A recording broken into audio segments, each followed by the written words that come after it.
संयुक्त राष्ट्र ने कोरोना वायरस को लेकर भारत के लिए चेतावनी जारी की है।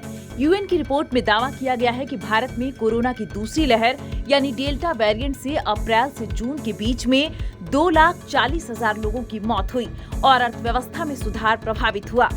इतना ही नहीं, रिपोर्ट में चेतावनी दी गई है कि आने वाले समय में इसी तरह की स्थिति जल्द ही पैदा हो सकती है। यूएन की world economic situation and prospectus 2022 की रिपोर्ट के मुताबिक ओमिक्रॉन वेरिएंट की वजह से संक्रमण की नई लहरें आ रही हैं और अर्थव्यवस्थाओं पर इसका असर बढ़ना तय है। रिपोर्ट में कहा गया है कि भारत में डेल्टा की जानलेवा लहर में अप्रैल से जून तक 2,40,000 लोगों की मौत हुई। यूएन की रिपोर्ट में कहा गया है कि कोरोना वायरस से संक्रमण को फैलने से रोकने के लिए सभी तक वैक्सीन की पहुंच समेत वैश्विक नजरिया नहीं अपनाया गया तो महामारी पूरी दुनिया की अर्थव्यवस्था पर खतरा बनी रहेगी। साथ ही दक्षिण एशिया आगे बड़ी परेशानियों का सामना कर सकता है। यहाँ कोरोना वैक्सीनेशन की धीमी रफ्तार नए वेरिएंट को बार बार बढ़ने और मामलों में तेजी आने को बढ़ावा देगी। भारतीय स्वास्थ्य मंत्रालय के मुताबिक भारत में अब तक वैक्सीन की 154 करोड़ से ज्यादा डोज लग चुकी है। भारत में कोरोना की दूसरी लहर ने तबाही मचा दी थी। देश में तेजी से संक्रमण और मौतें बढ़ी थीं।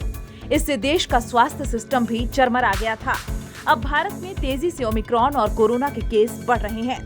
इस रिपोर्ट में कहा गया है कि दिसंबर 2021 तक नेपाल, पाकिस्तान और बांग्लादेश में 26% से कम आबादी पूरी तरह वैक्सीनेटेड है, जबकि भूटान, मालदीव, श्रीलंका में 64% से ज्यादा आबादी वैक्सीन लगवा चुकी है।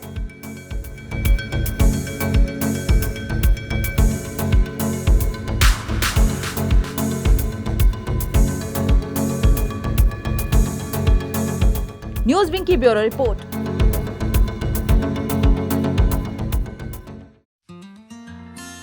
Giridih is a small place, and we have like very less facilities in terms of education and this kind of infrastructure. It came to our mind that basically there should be good opportunities for the students of Giridih, those who are leaving the town and going outside for studies, their higher studies and their education. I wanted my son to start with the coding classes, so I researched it online. I got through all the reviews and everything.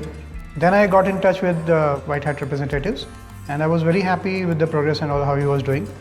So then I thought that why not to implement it in our school so that all the students are able to learn this thing.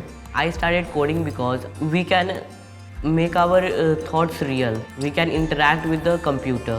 White Hat Junior is helping me to create a web browser. And I think on this part, White Hat is actually leading, on this coding platform.